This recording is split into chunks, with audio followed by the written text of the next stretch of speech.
বলেন বাদশাহ আমি পাগল না আপনি পাগল?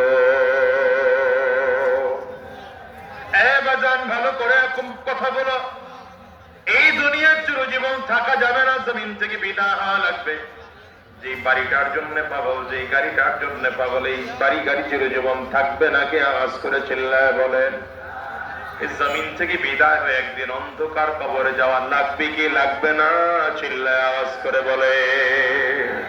এই যে নয় তোরা আসল বাড়ি, কবর যে তোরা আসল ঠিকানা। এই যে নয় তোরা আসল বাড়ি, কবর যে তোরা আসল ঠিকানা।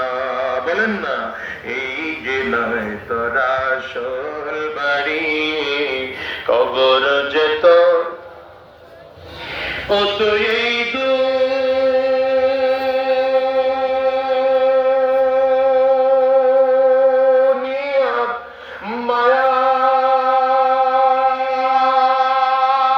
মায়ায় পড়ে করছো কত বাহানা।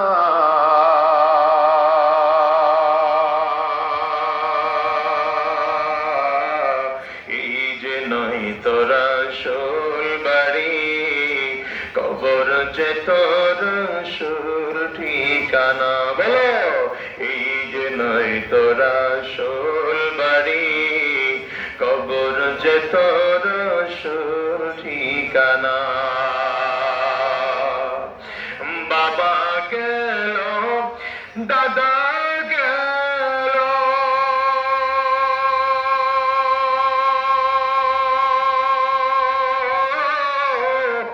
একে একে সব হারালো। বাবা গেল, দাদা গেল,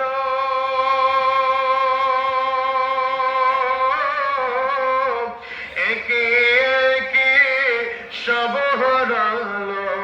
তবু কি তোর হইবে না হুঁশ? তবু কি তোর হইবে না হুঁশ? শুনবি না তুই কারো মানা।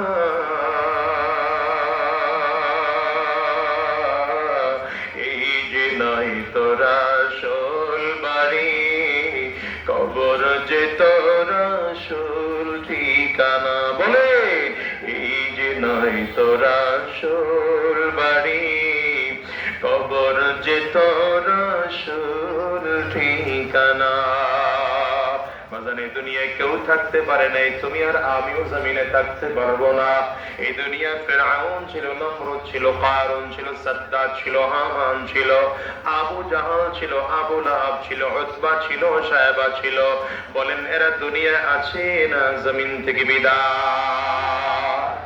আবার ভিন্ন দিকে আদম নবীনা আলাইহিস সালাতু ওয়াস সালাম ছিলেন, পয়গম্বর ইব্রাহিম আলাইহিস সালাম ছিলেন, পয়গম্বর দাউদ আলাইহিস সালাম ছিলেন, পয়গম্বর ইসহাক আলাইহিস সালাম ছিলেন, পয়গম্বর ইব্রাহিম আলাইহিস সালাম ছিলেন, পয়গম্বর ইসমাঈল আলাইহিস সালাম ছিলেন, পয়গম্বর ইউসুফ আলাইহিস সালাম ছিলেন, পয়গম্বর মুসা আলাইহিস সালাম ছিলেন, পয়গম্বর ঈসা আলাইহিস সালাম ছিলেন।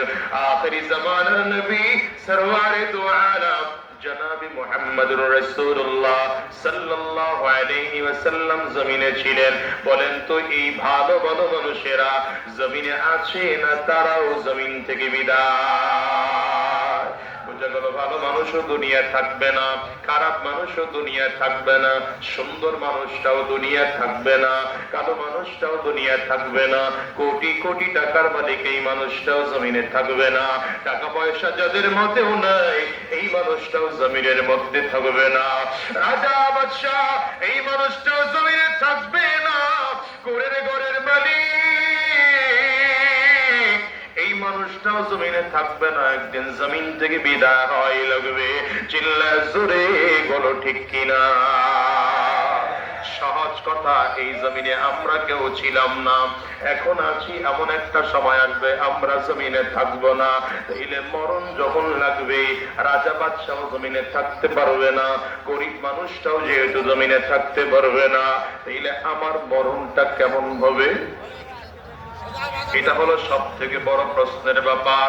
আমার মরণটা কেমন হবে, আমার মরণটা কেমন হবে, এটা বড় প্রশ্নের ব্যাপার। দেখো কত মানুষের মরণ তো সাজদা অবস্থায় হয়, কত মানুষের মরণ তো রুকু করা অবস্থায় হয়, কত মানুষের মরণ তো নামাজে দাঁড়ায় কোরআন তিলাওয়াত করা অবস্থায় হয়, কত মানুষের মরণ তো কাবা তাওয়াফ করা অবস্থায় হয়, কত মানুষের মরণ তো আমার নবী রওজা জিয়ারত করা অবস্থায় হয়, কত মানুষের মরণ তো কত চমৎকার সময় হয়, কত মানুষের মরণ কোরআন তিলাওয়াত করা অবস্থায় হয়, আবার কত কপাল গোড়ার মরণ তাকায় তাকায় দেখো মদের বারের মধ্যে হয়, আটটার বারের মধ্যে হয়, জুয়ার মধ্যে হয়, মদের অবস্থায় হয়। ঠিক কিনা আওয়াজ করে বলো? ওসমান হাদিও জমিন থেকে বিদায়, হিসাব নিলে দেখো সবার মরণ কিন্তু এক নয়, কিছু মরণ আসে গোটা বাংলাদেশ নয়, সারা বিশ্ব কাঁদে। ঠিক কিনা আওয়াজ করে বলো? মরণ তো লাগবে, মরণ তো লাগবে, কিন্তু স্বাভাবিক মরব, স্বাভাবিক মরণের জান্নাত পাওয়া যাবে এমন গ্যারান্টি নেই, গ্যারান্টি নেই। কিন্তু মরণটা যদি সাহাবায়ে কেরামদের মতো মরণ হয়, মরণ যদি ইসলাম কায়েমের জন্য যুদ্ধের ময়দানে গিয়া সাহাবায়ে কেরামদের মতো মুজাহিদের কায়দায় হয়ে যায়, তাইলে ওই মরণের বড়টা মানুষ দেখবে আমার শরীরটা ক্ষত বিক্ষত, কিন্তু আমি আল্লাহর কাছে দামি। ঠিক কি না?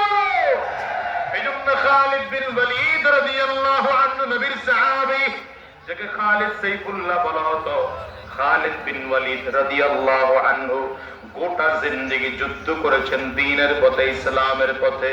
তো ইন্তেকাল যখন করেন, বিছানায় তিনি ইন্তেকাল করেছেন, বিবিকে ডাক দিয়ে বললেন, প্রাণের বিবি আমার, আমার পুরো শরীরটা দেখো, আমার কোন অঙ্গ এমন আছে নাকি যেখানে তরবারির আঘাত লাগে নাই? বিবি পুরো শরীরের অঙ্গ প্রত্যঙ্গ খুঁটে খুঁটে দেখে বললেন, স্বামী আমার, আমি তাকিয়ে দেখিয়ে দেখে আপনার গোটা অঙ্গের এমন কোন অঙ্গ নাই যেখানে তরবারের আঘাত নাই। মানে তরবারের আঘাত সহ্য করেছে আমার নবীর দ্বীন জমিনে জিন্দা করার জন্য।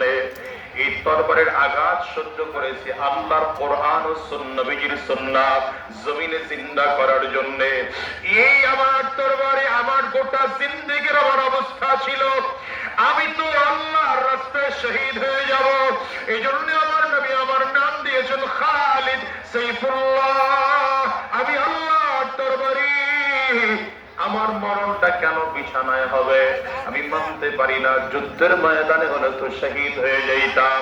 বিবি ডাক দেয়, প্রাণের স্বামী আমার, আপনাকে নবীজি ঘোষণা দিয়েছেন আপনি তো সাইফুল্লাহ, আপনি তো আল্লাহর তরবারি। আল্লাহর তরবারিকে জমিনে ফেলবে, শোয়া ফেলবে এমন সাহস পৃথিবীর কারণা। মরণ তো হবে, কিন্তু মরণটা যদি ইসলাম কায়েমের জন্য হয়, মরণটা যদি কোরআন কায়েমের জন্য হয়, মরণটা যদি আল্লাহর দ্বীন জমিনে জিন্দা করার জন্য যদি হয়, মরণটা যদি শয়তানের বিরুদ্ধে যুদ্ধ করতে গিয়ে হয়, ওই মরণের দাম আছে না? আছে না? আছে না? চিল্লায় ধরে আওয়াজ করে কাও। এই জন্য আমরা মরতে তৈয়ার, মরতে তৈয়ার। বেঁচে থেকেই বা লাভ কি বলো? কয়দিন বেঁচে থাকবো বলো? একদিন বাঁচবো তো বাঘের মতো বাঁচবো, একদিন বাঁচবো তো বাঘের মতো বাঁচবো, বলো? একদিন বাঁচবো তো বাঘের মতো বাঁচবো, 1000 বছর শিয়ালের মতো বাঁচতে চাই না, 1000 বছর শিয়ালের মতো বাঁচতে চাই না। তুই হাত তুলে, তুই হাত তুলে বলো, তুই হাত তুলে বলছে ঠিক কিনা? এজন্য মুসলমান শুনে আগামী দিনে যদি ইসলাম রক্ষার জন্য, কোরআন রক্ষার জন্য যদি তোমাদের রক্ত দিতে হয়, জীবনটা দিতে হয়, কারা কারা তৈয়ার আছে?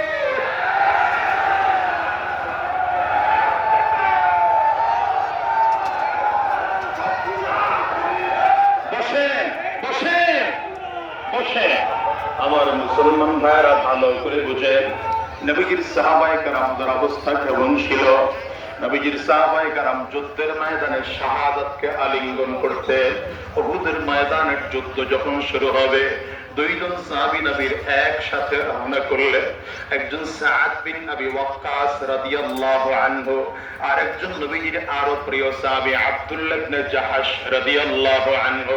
হযরত সাদ বিন আবি ওয়াক্কাস কে তিনি? যিনি আমার নবী রাহমাতুল লিল আলামিন, যে মশহুর প্রসিদ্ধ 10 জন সাহাবী